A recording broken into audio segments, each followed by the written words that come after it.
a 3-in-1 production.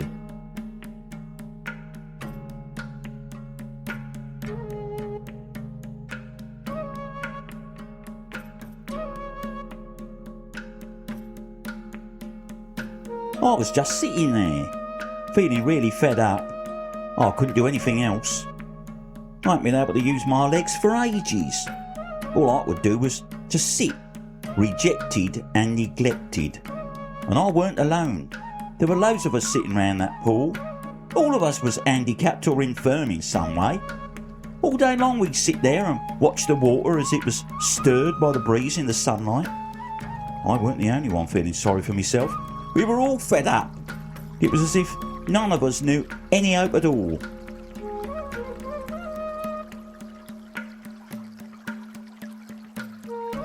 You see, we knew that this was a special pool. Every now and then, the surface of the water would be stirred more violently by something other than the breeze. An angel, maybe.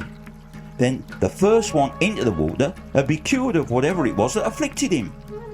For ages, we sat waiting for this to happen. And when it did, all these hours of inactivity were replaced by frantic, desperate movement. It was no use to me. I was all on my own. Others had friends and relatives prepared to wait with them. It was always one of those who got into the water first. My helpers were long gone, fed up with the waiting. I'd have given up too. I was never going to get healed. I was going to just sit there till I died. Little did I know what was going to happen. One afternoon, while I was just staring at the ground, these 2 feet came to a stop in front of me. I had no idea who they belonged to, so I looked up at the face. He had the sun behind him, so I couldn't even see that clearly. But I could see clearly enough to know he was no one I knew. That didn't stop him from talking to me though. He asked me what was the matter. I began to tell him my story. You know, I'd waited so long for someone, anyone, to pay me attention that the words just poured out of me. He asked me that simple question, and I was telling him my life story, a sorry tale at that. All he said was, "What's the matter?" And he got the lot. I told him how I'd been here forever. I told him how all my friends and family had given up on me. I told him that I'd lost all hope. I knew I was never going to be the first into the waters. All the pain, all the hurt, all the desperation just came out of me in a torrent of words. Then, in the middle of all that, this stranger asked me another question that stopped me in my tracks. "Do you want to be healed?" That's all he said. Well, that rocked me back. No one had ever asked me that before. I had to think about that. But then my own desperation got in the way again. Needing to tell someone my situation became my priority once more, and the never-ending flood of words began again. There I sat on my mat in the dust at the feet of this perfect stranger, telling him my whole life story, justifying my every action, sharing my every unfulfilled hope and dream. I'm surprised he listened at all, let alone waiting as long as he did before he did something, and that's where he really took me by surprise. He didn't just walk away like many others had done. He didn't offer me a few coins to ease my pain or mutter meaningless words of comfort to show that he cared. He did something that no one else had ever done. He did something remarkable. He gave me an order. Get up, pick up that mat and walk away from here. That's what he said. That's the instructions he gave me. That's what I did.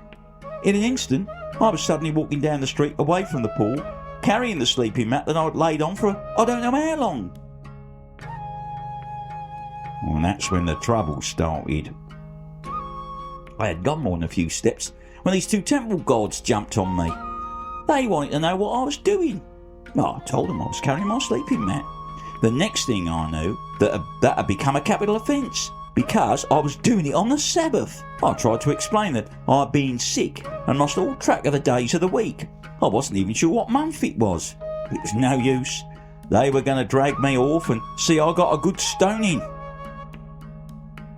I found myself babbling again, saying anything I could think of to avoid the punishment.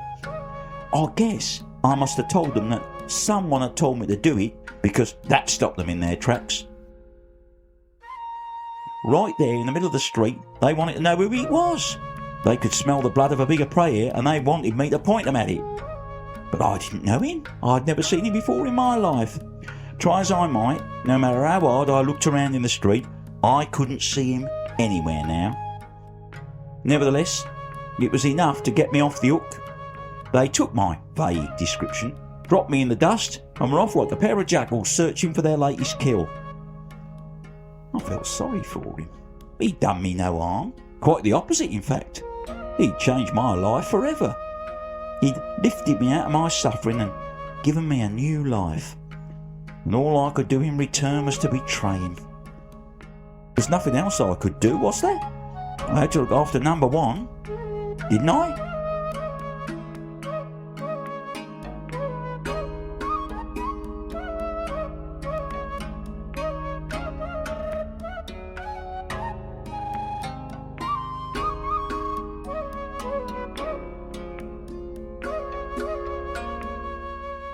In strength, home and yours, home and yours can stand.